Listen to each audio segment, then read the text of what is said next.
siguro today rin, marirealize ng mga trolls kung bakit maling-mali yung mga paratang nila sa akin. Yung mga bitter-bitter dyan, natanggal ka lang kasi, and so on. Unang-una, hindi yun totoo. Okay, but I will explain why.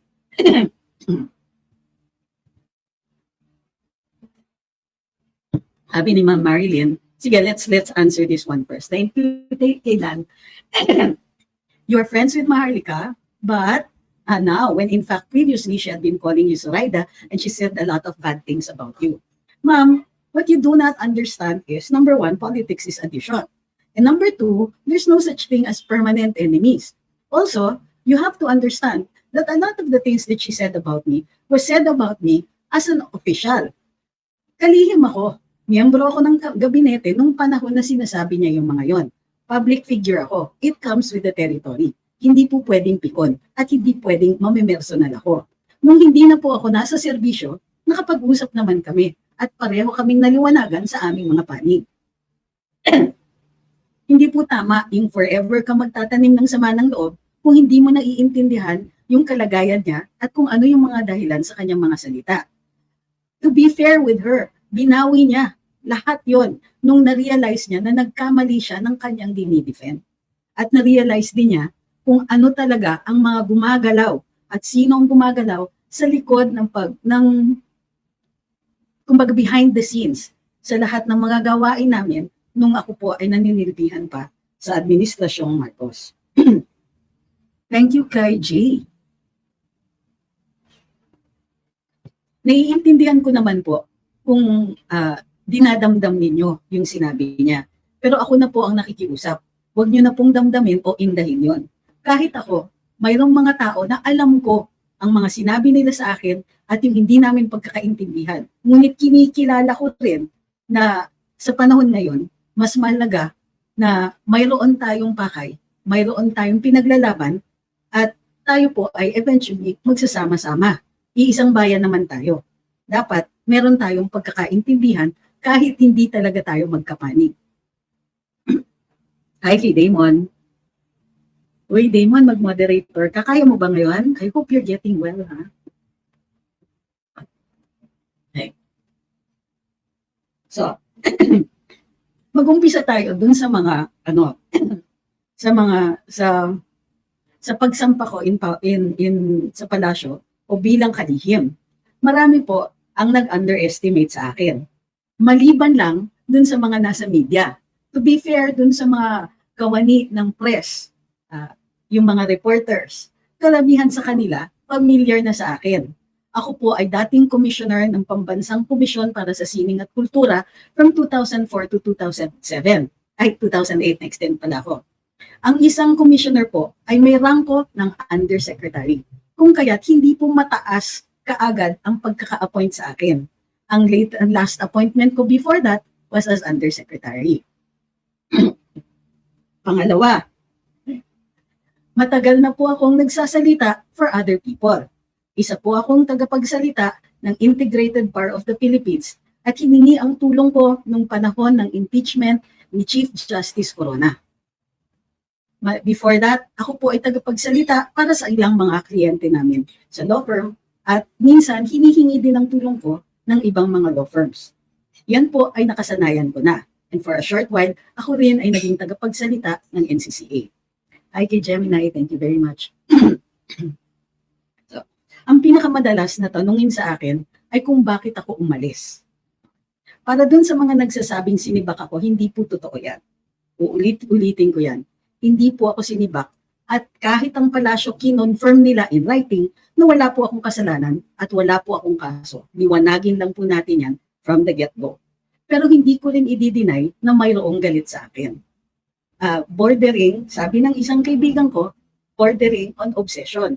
Hindi ito nanggagaling sa wala. Dahil ilang beses na rin natin narinig at nilabas po ni Madam Maharlika ang ilang mga recordings. Hindi na po natin uulitin ang mga sinabi doon. Ngunit, mapapansin niyo na may ilan. May ilan mga ganong klaseng recordings. Hindi rin lingid sa aking kaalaman dahil may mga kaibigan ako na naninilbihan sa kanyang opisina o malapit sa kanya noon. At kinikwento naman nila sa akin umpisa pa lang, hindi po siya naging maligaya sa pag-a-appoint sa akin bilang kalihim. Umpisang-umpisa pa lang, mayroon pa ngang nagkwento na tila napalakas ang pagyoyosi. Hindi po natin siya pepersonalin. Para sa akin, karapatan naman niya na mayroon siyang sarili niyang feelings tungkol sa akin. Wala yan. Ganyan talaga. You can't expect everybody to like you. Thank you, Kay Wawi. Sabi ni Bernie, hindi ka kasi nasa inner circle nila.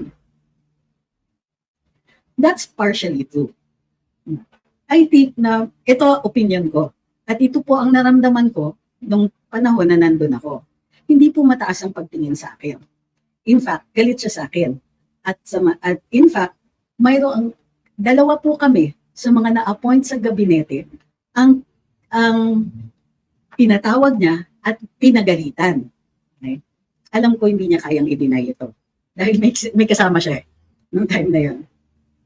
So, isipin niyo na lang na ang isang kalihim na ang boss namin ay ang Pangulo at hindi ang unang ginang ay pinatawag at wala po kaming kumbaga may karapatan pa sana akong humindi. Pero ipinaramdam talaga sa akin na wala akong karapatan na humindi yung panahon na yun. You have no right to refuse. Okay. So, pumasok ako doon at noon ako yung pinatawag ay sumunod naman po ako. Pinagalitan ako kahit ang maliwanag doon wala akong kasalanan at hindi naman po ako nasa chain of command niya. Gayon pa man, to keep the peace, hinayaan ko na lang siyang pagsabihan ako dahil ayokong guluhin ang ating Pangulo. Mahalaga po sa akin dahil ang Pangulo, alam niyo naman, ang mga desisyon na ginagawa niya ay para sa kapakanan ng buong bayan. Kung maliliit na rin lang ang problema, hindi na dapat dinadala sa kanya. It was up to me to solve that. It was not a problem that could be solved since mukhang personal yung inis niya sa akin, but the best that I could do was stay out of her way. And I tried to do my best to do that. Ngayon, maaari naman akong humindi dahil ilang beses siya nagpadala ng tao na tumawag sa akin at sabihan ako na hindi na ako bagay sa posisyon. Dahil ako po ay inappoint ng Pangulo, hindi ko po ininda yon. Isa lang po ang dahilan kung bakit napaisip ako na tanggapin na ang hamon na umalis. Dahil mayroong banta na hindi po mababayaran ng mga tao ko. Nung pumasok ako bilang kalihim, isa sa nasa utak ko at parating dinidiin sa akin ng tatay ko, meron din akong my father stories. Yan. Ng tatay ko, who was a military officer, and by my friends in the military, that there is one thing that is required of leadership, and that is to take care of your people. At yun po ang gusto ko lang sabihin dito ngayon. Wala akong pinagbibintangan sa ating unang ginang sa ngayon.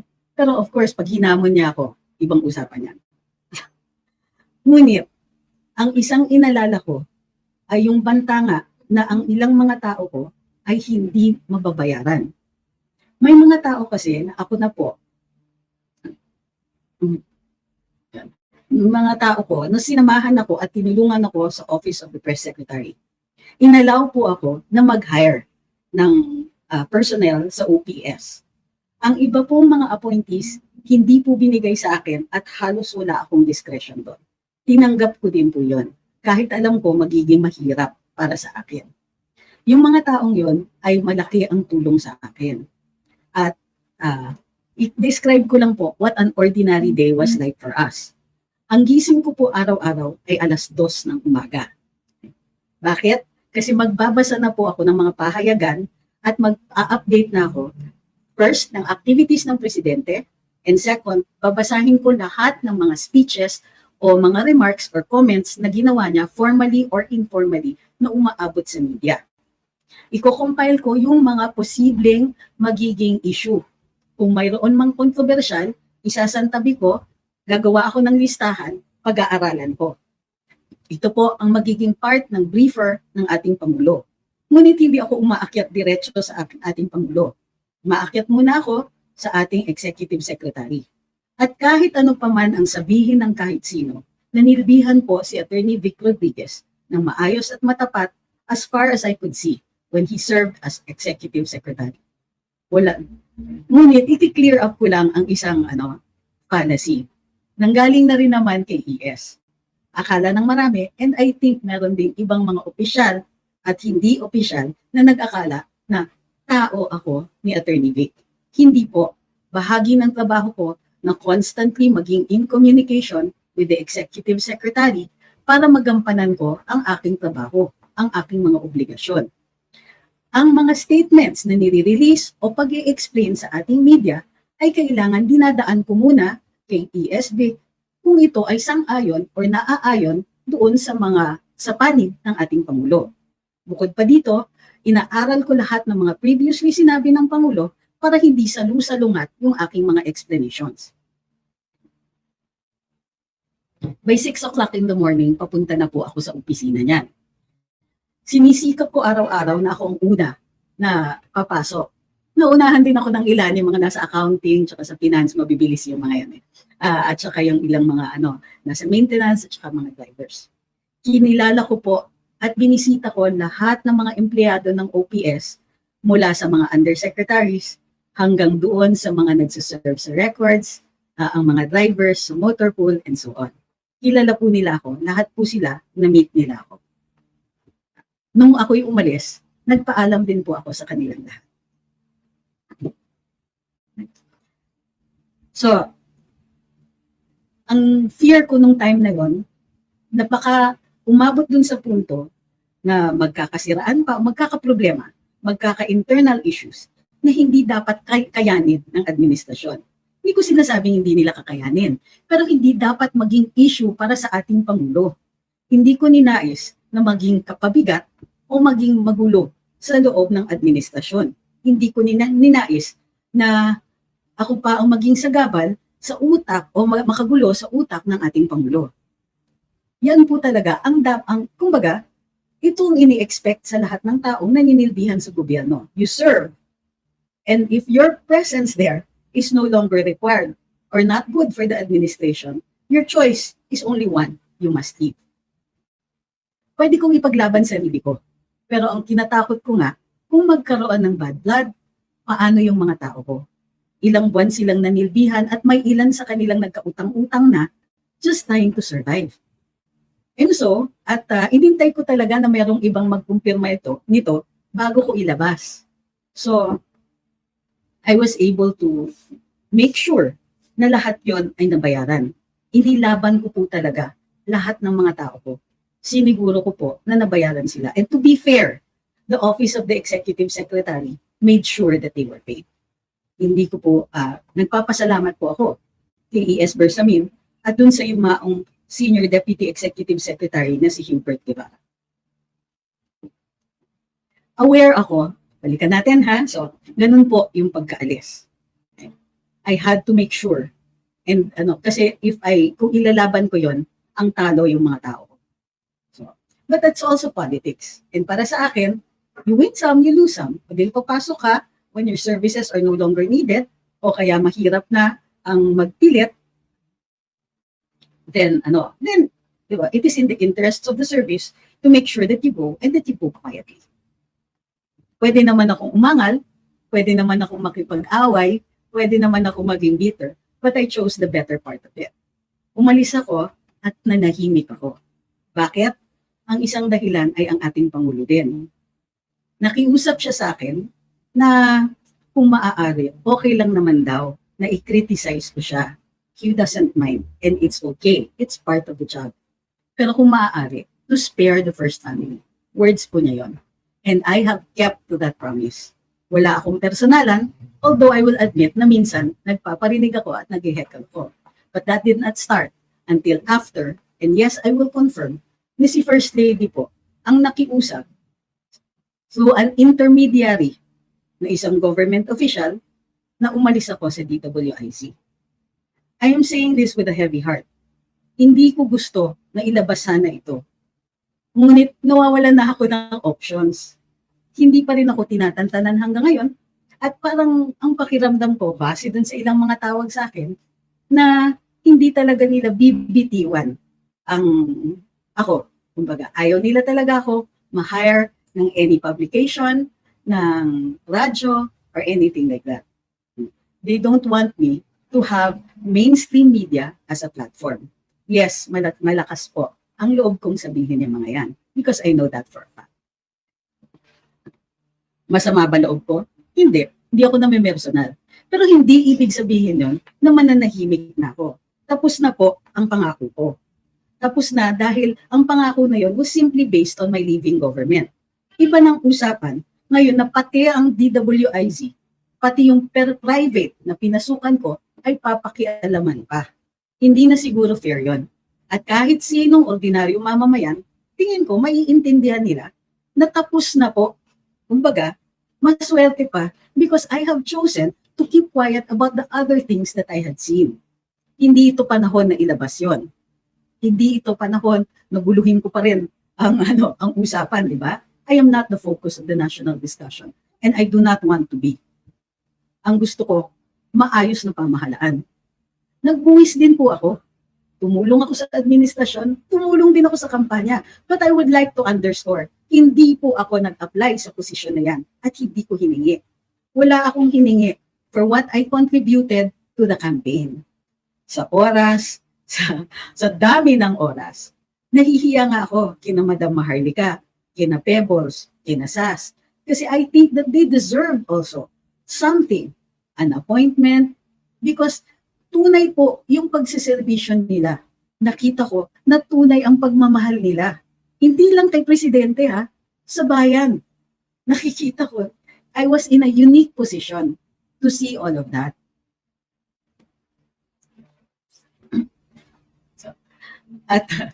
At oo, hindi ko po rin tinatago na kaibigan ko si Atty. Glenn Chong. Ang tingin kong pinakamalaking problema nung time na yun is that I was underestimated. Maraming hindi nag-expect that I would do my job or that I would do it well.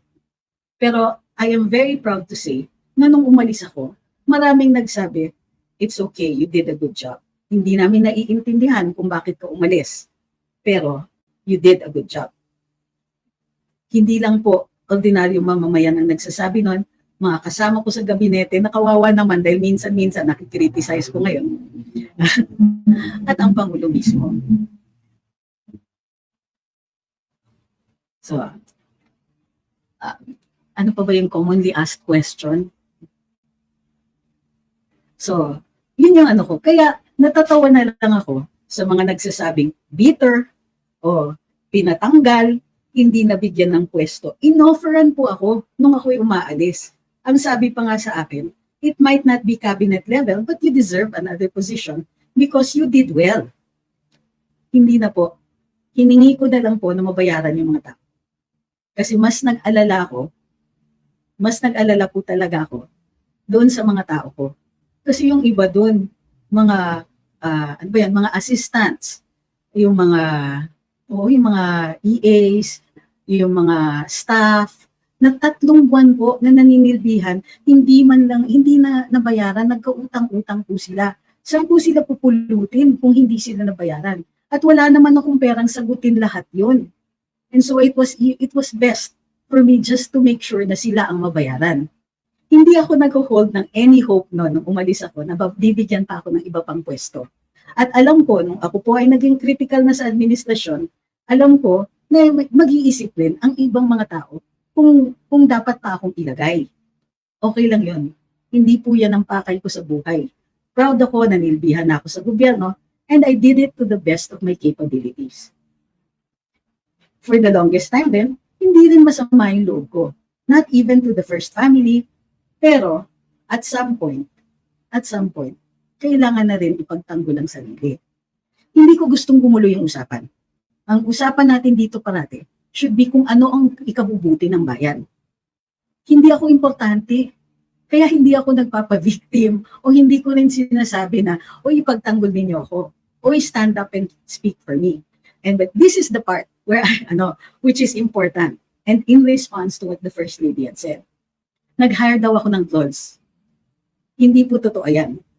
There will come a time for the full story, but this is what I can say now. Hindi po ako ang nag-hire ng clothes. And there were no clothes to defend me. Alam niyo kung bakit? There were enough people who saw that I did well. At press secretary po ako. And therefore, sa maraming mga plataforma, may mga ordinaryong mga mamamayan na nagtanggol sa akin. Hindi ko po ito hiningi. Ngunit, sa totoo lang, yung sinasabi lang nagwawala ako, hindi totoo yan. Pero umiyak ako. Umiyak ako nung nakita ko, ang dami-daming nagtanggol. Ang dami-daming nagsabing bakit? Bakit siya aalis? Bakit natatanggalin? Wala naman siyang ginawang mali at ginawa naman niya yung trabaho niya. Yun po yung gist nun na may binanggit na 3 tao si Maharlika na mga nasa media na di umano'y mga how do I put this nicely? Na mga napapakiusapan ni First Lady na maglabas ng mga storya na ikasisira ko. Totoo po yun. Totoo po yun dahil yung ilan sa kanila nakausap ko na rin. Okay? Do I blame them? No, of course not. Ganyan ang palakad. Alam natin that these things happen. Pero, yung sabihin na ako pa ang nag-hire ng girls, teka muna, wala akong kakayahan eh.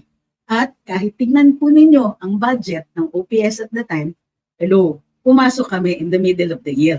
Marami pong nagastos ng previous administration. Konti na lang po ang available na discretion ng secretary na gamitin. At hindi ko po ginamit para doon. Hindi ko biniblame yung mga tao ng ating First Lady kung sila po ay nang-iimbiga at sila po ay naghahatid ng hindi totoong balita sa ating unang ginang. Ganyan ang politika eh. Kung hindi kakayanin, hindi kaya ng sikmura nyo, aba, huwag ka dun. Diba? Layas-layas na. Hindi mo kakayanin. Never once ko sinabi. I thank you kay Ma'am Marisa. Okay.